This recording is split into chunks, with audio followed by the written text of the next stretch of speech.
Hello friends, so today's video is going to be a wrap up for the things that I've been reading, watching, and playing. And I'm going to start with the video game aspect, and I'll have timestamps in case you want to skip ahead to any one particular kind of medium, but I'm going to start with the video games. I was going to wait until February to replay Elden Ring, or at least start playing Elden Ring again, but I started in January and I've been having so much fun. So instead of replaying by myself, what I've been doing is lending my enormous strength in that game to my husband. So he actually started playing, and then we have a PlayStation 4 and a PlayStation 5. So he just logs in on the PlayStation 4 and then calls me in, and then I help him. And I gotta say, it's a really fun way to replay the game because it's all the fun of Elden Ring, all the exploration, without all of the frustration. So I've really been having a ton of fun playing the game that way. I also have found that I have been pretty productive in my reading because sometimes Sean and I, instead of playing together, will start to read, and what I'll do is I'll set up my tarnished furled finger and go to places where there's difficult boss fights and then just try to help people, mostly Millennia, because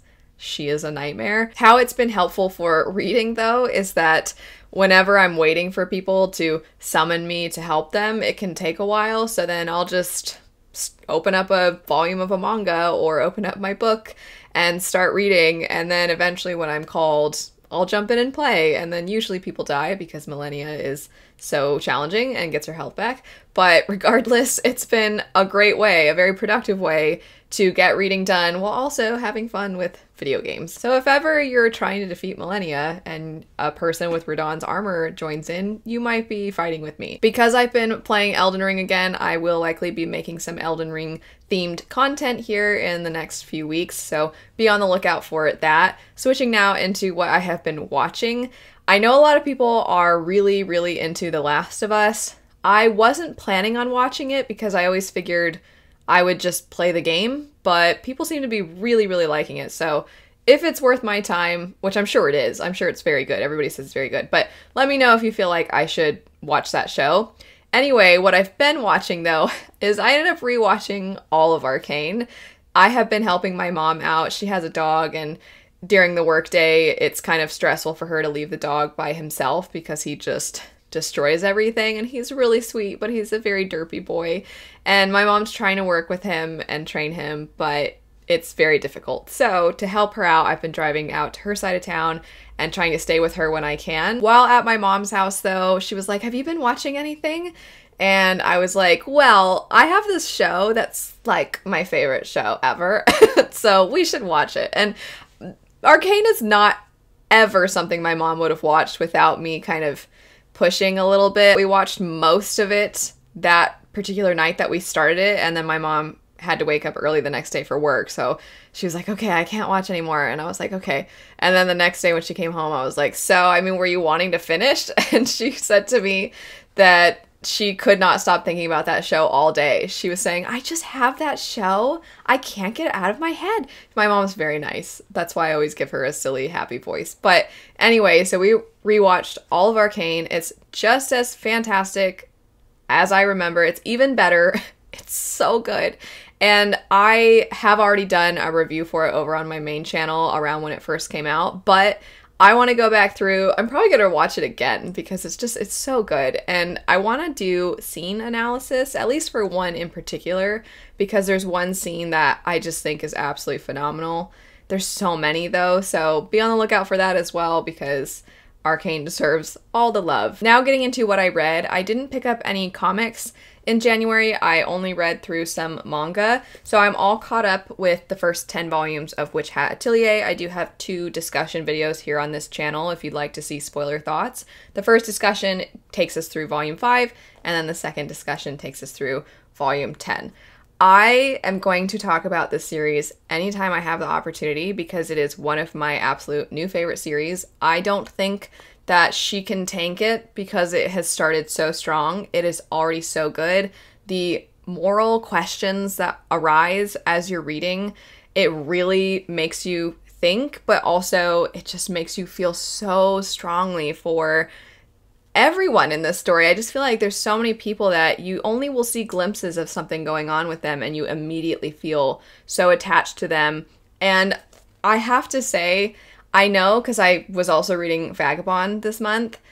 Vagabond has phenomenal artwork, breathtaking artwork.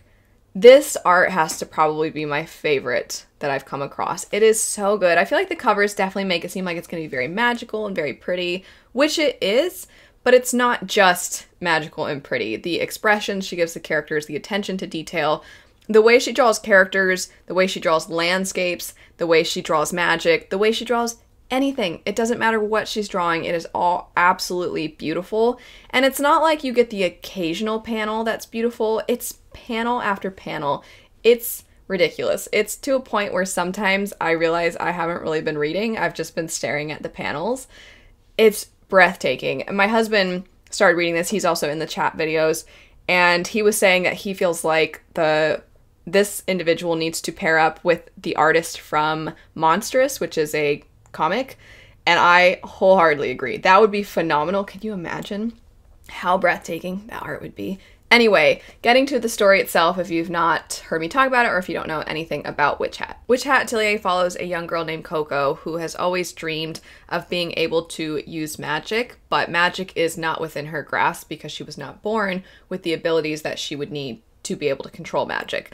One day, a witch comes to the small area that she lives and ends up performing magic, and in seeing him perform magic, she realizes that maybe there's a chance that she can use magic after all. And then from there is where the story takes off. It sounds like it's quite innocent and wholesome and sweet upon first starting and maybe first hearing that synopsis, and it does have a lot of sweet moments. Coco is truly a beautiful little soul. She's so sweet and she's just so curious and filled with wonder, and so there is that sweetness to the beginning of the story, but as you progress, there's a sense of discovering more about the world, almost like a loss of innocence to some degree, but not quite the same way that I've never seen a loss of innocence done the same way that it's done in this story.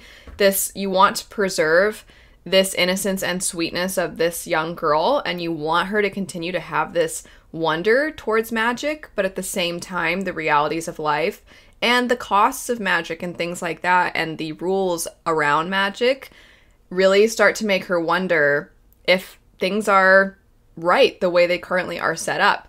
And so besides just getting Coco, you also get introduced to other adult figures who are the mentors. They are the ones that lead the ateliers. The ateliers are where they train young apprentices in magic. And there are a lot of rules involving who has the ability to know more about magic, who has access to magic. There's all these rules that as you get further into the story, you are just gonna have some gut punches. There's some really heartbreaking moments. It's only 10 volumes in, and I'm so sad that I don't have more volumes of this.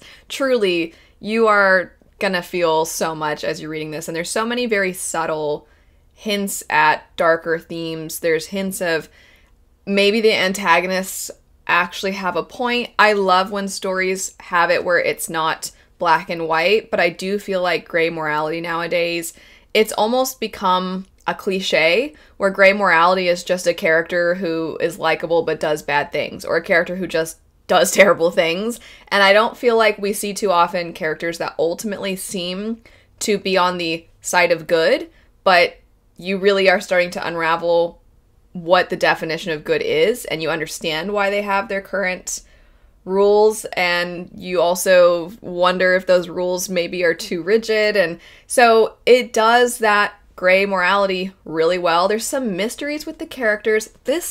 She is so good at just dropping a tiny little scene, a tiny little panel, or a phrase, and blowing your mind and being like, wait, what?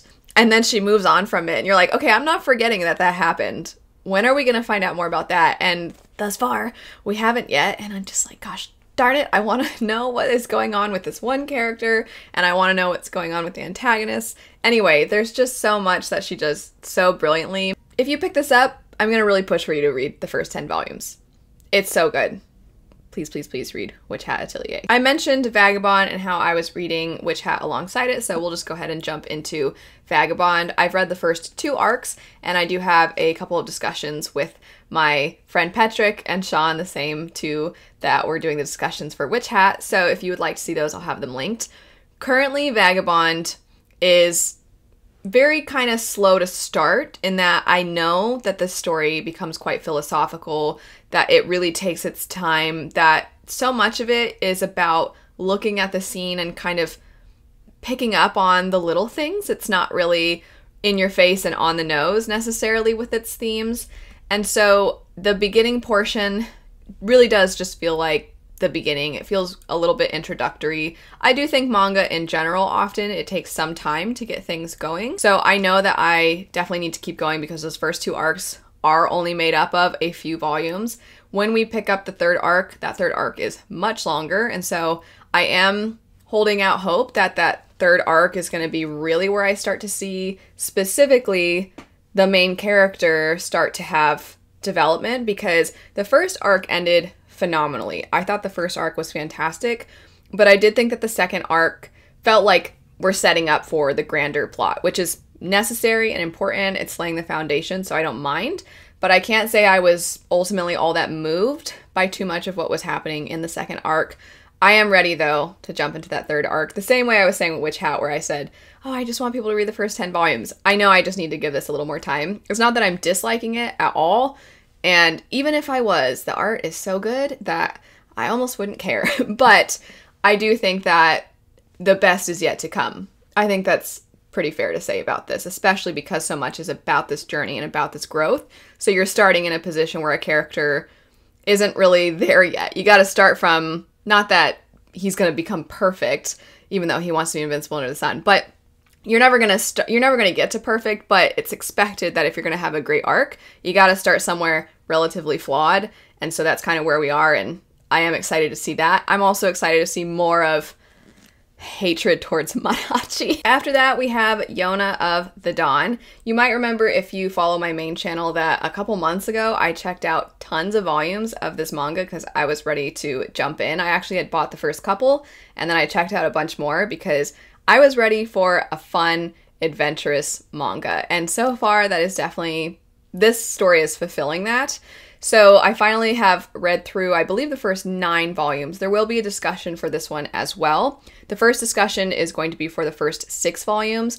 We were ready to go for a discussion, but it was going to be for the first 5, and I read ahead and I thought, I feel like 5 is a weird place to stop because it's kind of in the middle of an arc.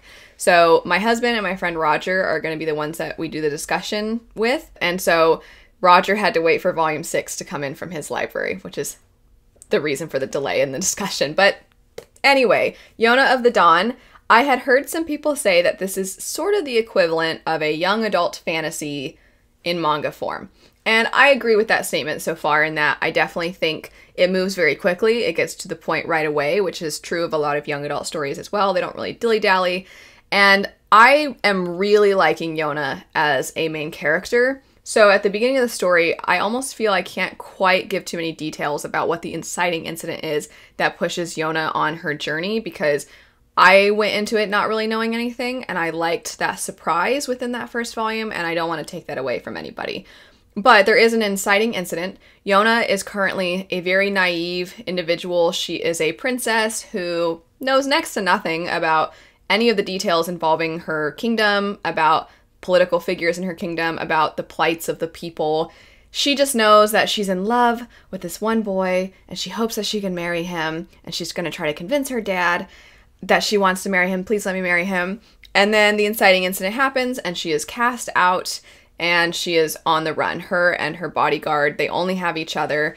And then along the way, she is kind of recruiting people to her cause, and she wants to do what is right. She wants to fulfill her place as the rightful heir, but she also recognizes that there's no point in her leading because she doesn't know anything, and it kind of took this terrible, terrible thing that occurs to make her realize how she doesn't know very much, and she very much sees herself as useless. And rather than fold under the weight of that, or fold and decide, well, maybe I just should try to live out my life somewhere rural and never be seen again. She decides, no, I'm going to do everything I can to become stronger, to learn more, to be there for other people, to fight for other people, to be a voice for others who cannot have a voice. And so I really like seeing that growth. I also like that the growth is currently very gradual, because there are times where something will happen and she still has to rely on her bodyguard, or she still has to rely on the other people who she has recruited. And so you're seeing her having to pull these people in, and it frustrates her because she thinks, I still am useless. I still can't do anything for myself. And it's getting to a point where it's becoming this obsession for her. But I do think that the way that it's being written is something that I quite like. I like her determination, I like her resilience, and I like that as she's on the run, she's starting to learn more about her kingdom, and she's also learning the uglier sides of things. And that kind of is another reason that she has to question how she used to be, and how things used to be, and how things used to operate. So I really like all of that. I also think this is very funny. If I had to guess, I would say I think that there's some influences from Arakawa in the humor department, because some of the humor reminds me of the way Arakawa does humor. It's not as weird. You don't have somebody chasing someone else with a chainsaw randomly or anything like that, but I do think some of the way that she'll write little bits of text kind of at the bottom, or some of the little things in the background that she does, or suddenly drawing the characters really silly, I think it is having some parallels. And so I unsurprisingly find it funny, because I love Fullmetal Alchemist. But I don't think that it's quite as funny, and I don't think it's quite as often, but I still do enjoy the humor. Currently, what is a little bit, I guess you could say, a downside for me is that I'm waiting for it to become a little more serious, and I think there's the potential for that. My one thing with manga that is generally geared towards a younger audience is sometimes it stays up here, and it never really feels like we have stakes, or it never really feels like we have to deal with darker things. And already some darker things have been talked about, and one of the arcs I was talking about that I wanted to get through before we did the discussion does talk about darker things. And so I'm kind of waiting for it to keep going in that way. Not that I want it to get gratuitous and super violent, because that's obviously not the demographic that this would make sense for, but I do think that those important themes are going to be what takes this to the next level beyond just being a fun manga. It'll be fun and amazing at the same time, much like how I've been really liking Witch Hat, and much like how I feel about Fullmetal Alchemist. So I think it has potential, but I obviously need to keep reading and see where it goes. Next up, I read 2 volumes of Silver Spoon, so speaking of Arakawa, and this is very different from Fullmetal Alchemist.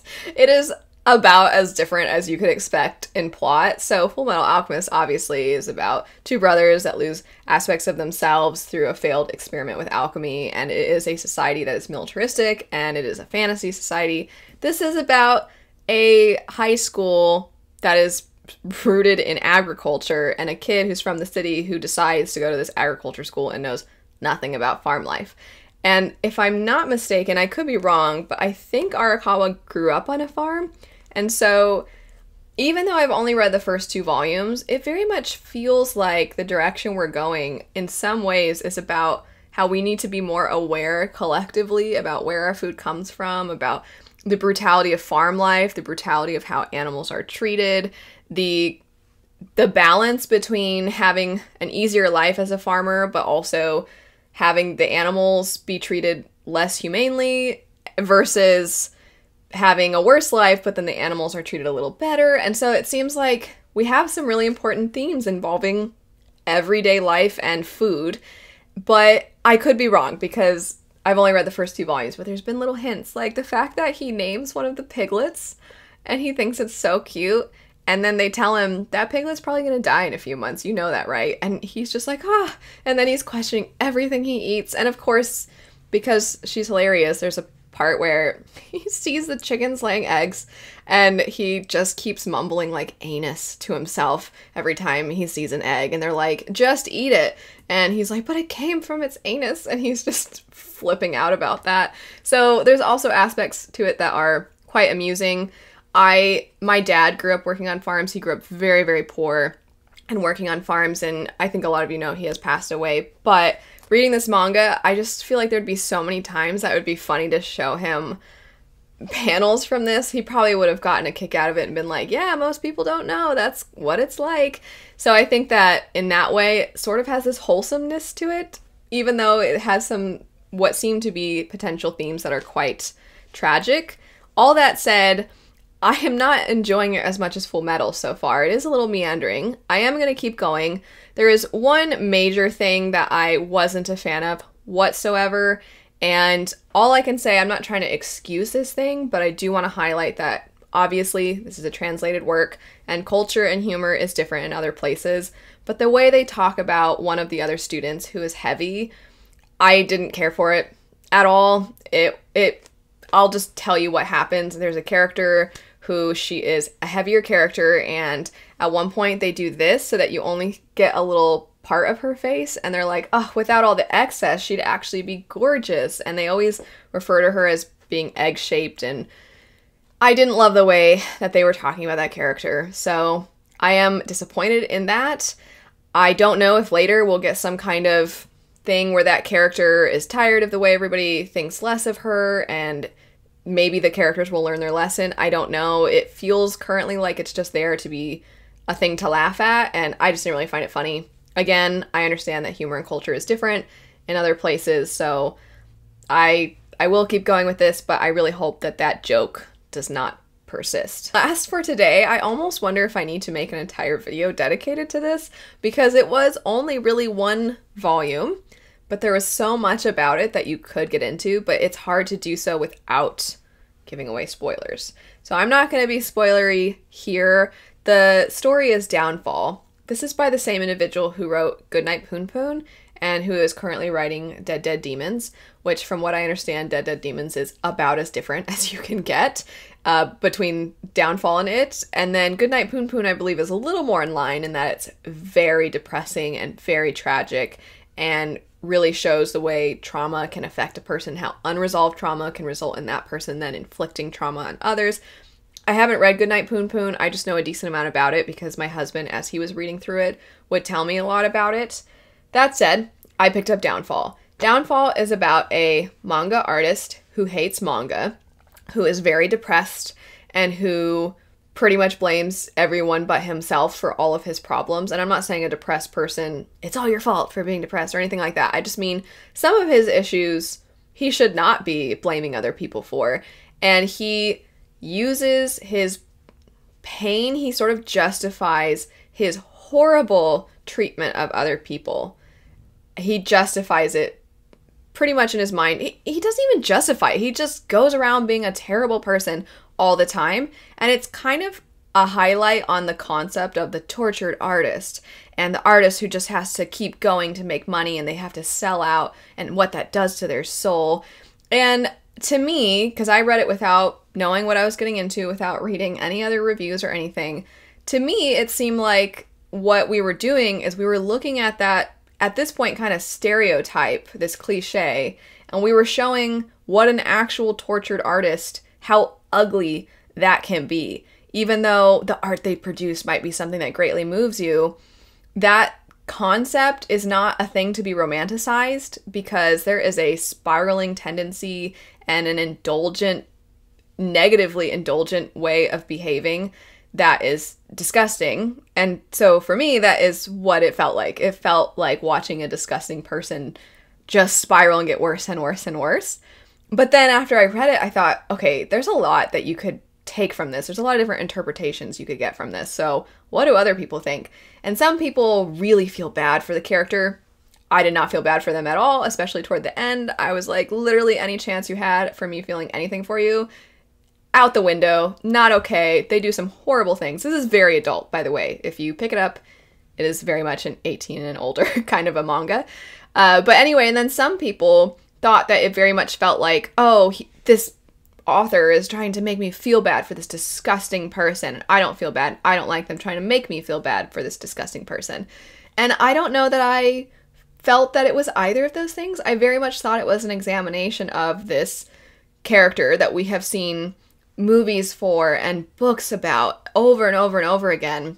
And like I said, that we romanticize when in actuality, it is not something to be romanticized. So I'm very curious if you've read Downfall, what your thoughts were about it. I can absolutely see so many different interpretations, so I'm very curious.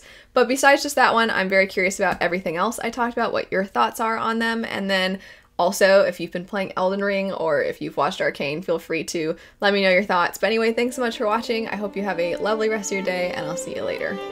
Bye.